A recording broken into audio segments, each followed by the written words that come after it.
దేశంలో అన్ని వర్గాల అభ్యున్నతికి కృషి చేస్తూ అందరికీ న్యాయం చేసే పార్టీ బీజేపీయేనని ఆ పార్టీ రాష్ట్ర అధ్యక్షురాలు రాజమండ్రి ఎంపీ దగ్గుబాటి పురంధేశ్వరి అన్నారు.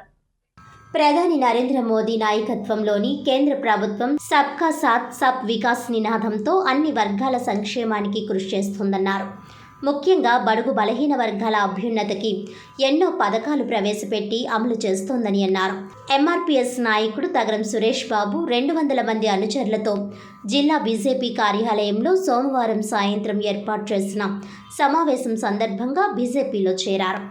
ఆయనకు ఆయన అనుచరులకు ఎంపీ పురంధేశ్వరి పార్టీ కండువాలు కప్పి పార్టీలోకి ఆహ్వానించారు.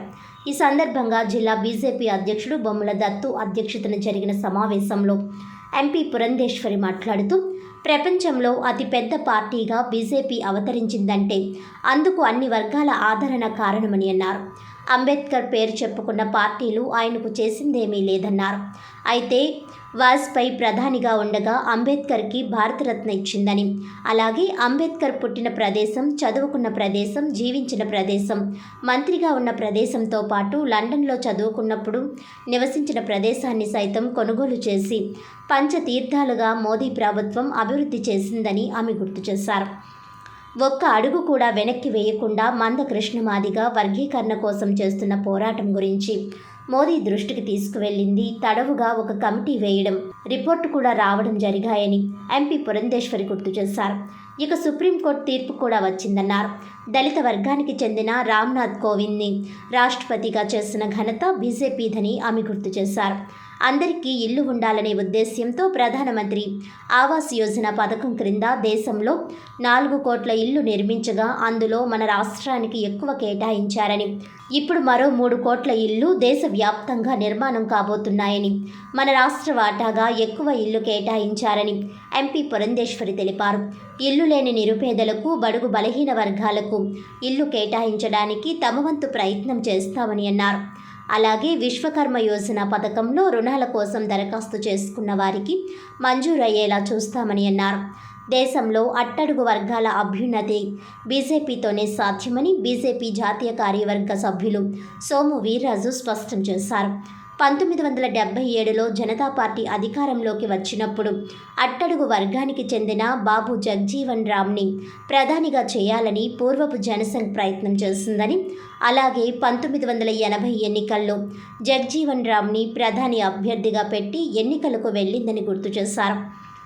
ఎస్సీ వర్గీకరణ పోరాట నేపథ్యంలో బంగారు లక్ష్మణ్ని ఆ సమావేశానికి పంపించాలని బీజేపీ తీర్మానించిందని అన్నారు. అంతవరకు బీజేపీలో కుల సమావేశాలకు వెళ్లడం ఎక్కువగా ఉండేది కాదని ఆయన గుర్తు చేశారు. రుణాల కోసం దరఖాస్తు చేశామని, వీటిని త్వరగా మంజూరు చేసేలా చూడాలని ఆయన కోరారు. అలాగే ఇల్లు లేని వారికి ఇల్లు ఇప్పించాలని కోరారు. పార్టీ నాయకులు మాలతీ రాణి, కోడూరు లక్ష్మీనారాయణ, కొరగంటి సతీష్, పూడి శ్రీనివాసరావు, అడబాల రామకృష్ణ, పడాల నాగరాజు, నర్సిపల్లి హారిక, పరిమి రాధాకృష్ణ తదితరులు పాల్గొన్నారు. ఇవాళ సోదరులు సురేష్ గారు వారి సహచరులతోటి పార్టీలో చేరడానికి ఇవాళ ఇంత పెద్ద ఎత్తున పెద్ద సంఖ్యలో రావడం అనేది మా అందరికీ కూడా మేము స్వాగతించేటువంటి విషయం. ఇది ఒక రకంగా చెప్పాలంటే ప్రజల్లో భారతీయ జనతా పార్టీ పట్ల ఉన్నటువంటి ఒక సానుకూల ఆలోచన ఏదైతే ఉన్నదో దానికి నిదర్శనంగా మనం అందరం కూడా భావించవచ్చు అని చెప్పి మీ అందరికీ కూడా నేను తెలియజేస్తున్నటువంటి విషయం. సోదరులు వీర్రాజు గారు కావచ్చు, అదేవిధంగా మన బొమ్మల దత్తు గారు కావచ్చు, రేలంగి శ్రీదేవి గారు కావచ్చు, మాట్లాడుతున్నటువంటి సందర్భంలో ఏ విధంగా దేశానికి తన సేవని భారతీయ జనతా పార్టీ నాయకత్వంలో ఉన్నటువంటి కేంద్ర ప్రభుత్వం అందిస్తూ వస్తుందో, అదేవిధంగా సర్వవ్యాపి సర్వస్పర్శి అనేటువంటి భావనతోటి ఏ విధంగా ముందుకు వెళ్తుందో వారందరూ కూడా చాలా సవివరంగా మన అందరికీ తెలియజేయడం జరిగింది. సోదరులు సురేష్ గారు మాట్లాడుతున్నటువంటి సందర్భంలో వారు స్వయంగా ఏదైతే ఇప్పుడు సభ్యత్వ నమోదు కార్యక్రమం జరుగుతుందో దానిలో భాగంగా పెద్ద ఎత్తున సభ్యుల్ని చేర్చడం కావచ్చు, అదేవిధంగా వారి వర్గం వారికి ఏ విధంగా భారతీయ జనతా పార్టీ తన సేవలను అందించిందో వారు చాలా సవివరంగా ఇందాక మనకి తెలియజేయడం జరిగింది. ఎక్కడికి వెళ్ళినా కూడా ఇప్పుడు ఇక్కడికి వచ్చినటువంటి వారిలో సైతం మైనారిటీలో ఉన్నారు. అదేవిధంగా సభ్యత్వ నమోదు కార్యక్రమాన్ని పురస్కరించుకుని నేను ప్రజల్లోకి వెళ్ళినప్పుడు ఎక్కడా వ్యతిరేకత అనేది భారతీయ జనతా పార్టీ పట్ల నాకు కనబడలేదు.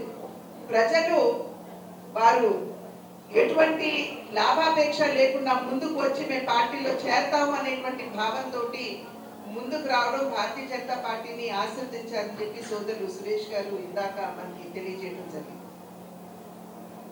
భారతీయ జనతా పార్టీ వాళ్ళ ప్రపంచంలోనే అతిపెద్ద పార్టీ అని చెప్పి మనందరికీ తెలుసు.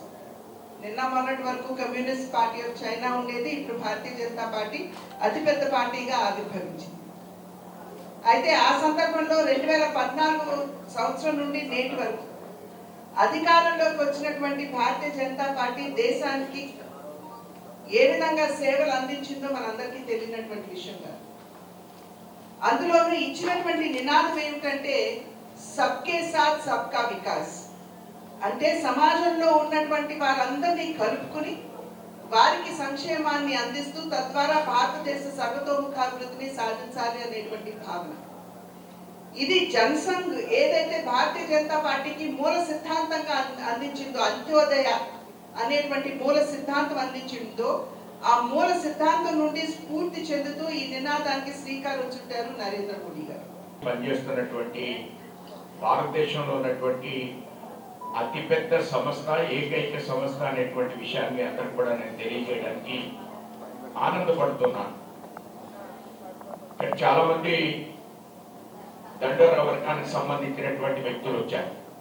మా పార్టీ అన్ని సామాజిక వర్గాలు కూడా ఒకే దృష్టితో చూస్తుంది. 1977లో జనతా పార్టీ ఆవిర్భవించిన సందర్భంలో దేశానికి ఎవరిని ప్రధానమంత్రి చేయాలి అనే చర్చ వచ్చినటువంటి సందర్భంలో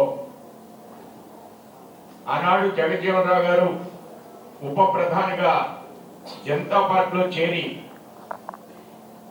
చేరిన సందర్భంలో ఏదైతే ఈవేళ భారతీయ జనతా పార్టీ ఉందో దాని పెద్దలు అందరూ కూడా జయప్రకాష్ నారాయణ గారి దగ్గరికి వెళ్ళి జగజ్జీవన్ రావు గారిని మొట్టమొదటిసారిగా ఒక ఎస్సీ ప్రధానమంత్రి భారతదేశానికి చేయాలని ప్రతిపాదించినటువంటి పార్టీ భారతీయ జనతా పార్టీ. ఇది అందరికీ తెలియనటువంటి విషయం. కానీ ఆవేళ చరణ్ సింగ్ దాన్ని ఆమోదించడం మూలంగా మొరార్జీ దేశాయ్ గారిని దేశానికి ప్రధానమంత్రి చేశారు.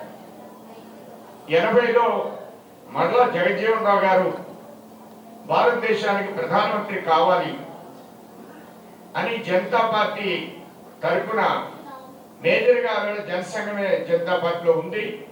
వారిని ప్రధానమంత్రి అభ్యర్థిగా భారతదేశం అంతా తిప్పి జనతా పార్టీ తరఫున జగజ్జీవన్ రావు గారిని ప్రధానమంత్రి చేయాలి అనే ప్రతిపాదన చేసిన ఆ పార్టీ భారతీయ జనతా పార్టీ అనేటువంటి విషయాన్ని అందరూ కూడా నేను తెలియజేస్తున్నాను.